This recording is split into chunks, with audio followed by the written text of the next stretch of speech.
낭독 41일차. 러시아의 소설가이며 극작가인 안톤 체호프의 단편 소설 어느 갈리의 죽음은 센파에 사로잡힌 한 남자의 이야기를 들려준다. 어느 멋진 밤 근사하게 차려입은 남자는 극장 특석에 앉아 오페라를 관람하며 더 없는 행복을 느끼고 있었다. 그런데 갑자기 얼굴이 일그러지고 숨이 멎는가 싶더니 에취 하고 재채기를 하고 말았다. 누구든 재채기를 할 수 있지만 남자는 당황하지 않을 수 없었다. 앞좌석에 앉은 지 높은 장관이 대머리에 침이 튄 것이다.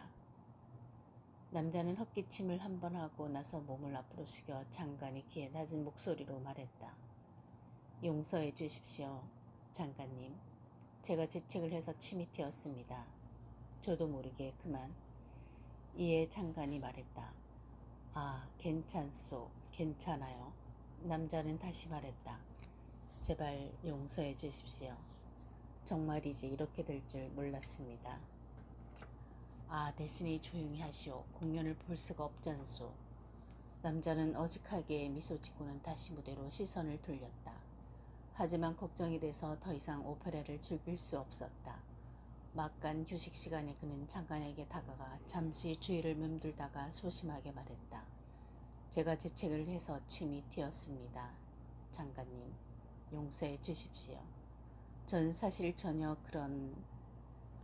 아, 됐소. 이미 다 잊었는데 계속 같은 말을 할 거요? 그렇게 말하는 장관이 아린 입술에 실룩이는 것을 남자는 눈치챘다. 잊었다고는 하지만 눈이 화가 나 있어 말도 하기 싫은 거야. 집에 돌아와 아내에게 이야기하자 아내는 걱정이 되면 직접 찾아가 용서를 구하라고 말한다. 다음날 남자는 새 옷을 차려입고 이발까지 한 다음 장관에게 해명하러 간다. 장관은 접견실에서 많은 민원인들을 상대하고 있었다.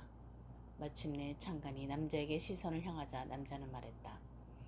기억하시는지요?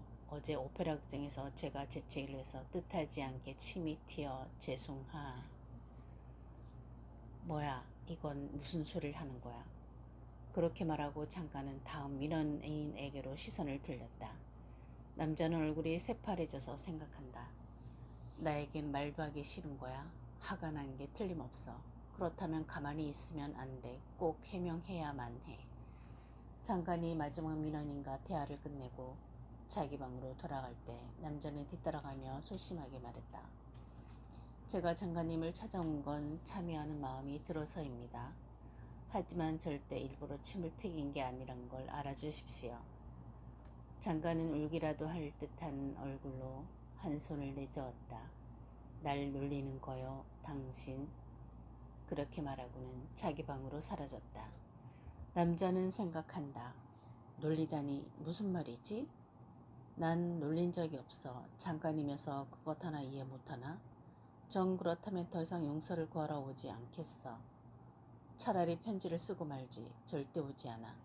하지만 남자는 장관에게 편지를 쓰지 못한다. 고민하고 또 고민하지만 편지에 쓸 말을 생각해내지 못한 것이다.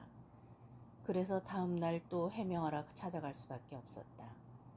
장관이 놀라서 쳐다보자 그는 소심하게 입을 열었다.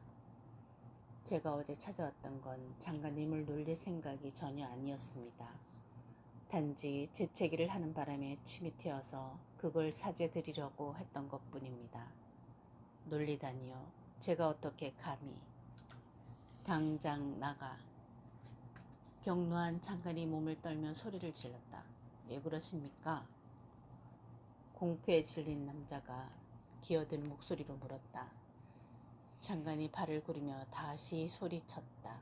당장 나가라고. 그 순간 남자는 뱃속에서 뭔가가 끊어졌다.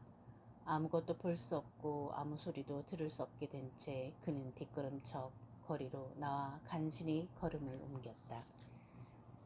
그리고 집에 도착해 옷도 벗지 않고 소파에 누웠다. 그러고는 죽었다. 나날이 살면서 시한파는 흔하게 일어난다. 누군가의 비난, 무례함, 불친절, 나의 잘못된 판단과 실수 등이 마음에서 떠나지 않고 영혼을 괴롭힌다. 삶에서 고통받는 이유가 그것이다. 션파에서 벗어나는 방법은 그것이 일어나는 순간 그것을 자각하는 일이다. 페마 초드로는 물고기 3마리가 낚싯바늘 주위를 헤엄치는 만화를 예로 든다. 한 물고기가 다른 물고기들에게 말한다. 낚시꾼에게 잡히지 않는 비결은 이 영양가 없는 미끼에 집착하지 않는 거야. 그것이 낚싯바늘임을 알아차리고 애초부터 걸려들지 않아야 한다. 일단 걸려든 다음에 빠져나오려고 하면 늦다. 나는 이제 모기에 물리지 않는 것으로 유명하다. 하지만 실제로 모기에 물리지 않는 게 아니라 긁지 않는 것일 뿐이다. 모기에 물려도 몇 초만 참으면 가려움이 사라진다.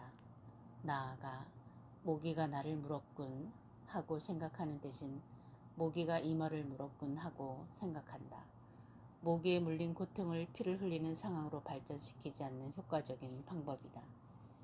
이마에 앉은 끈질긴 모기와 어떤 관계를 맺을 것인가는 우리의 선택 사항이다. 물론 뱀이나 독충에 물렸는데 발목을 물었을 뿐 나를 문 건 아니야 라고 생각하라고 권하고 싶지는 않다. 구덩이에 빠졌을 때 우리가 해야 할 일은 구덩이를 더 파는 것이 아니라 구덩이에서 얼른 빠져나오는 일이다. 그것이 자신의 영혼을 돌보는 일이다. 티베트 속담은 말한다. 걱정을 해서 걱정이 없어지면 걱정이 없겠네.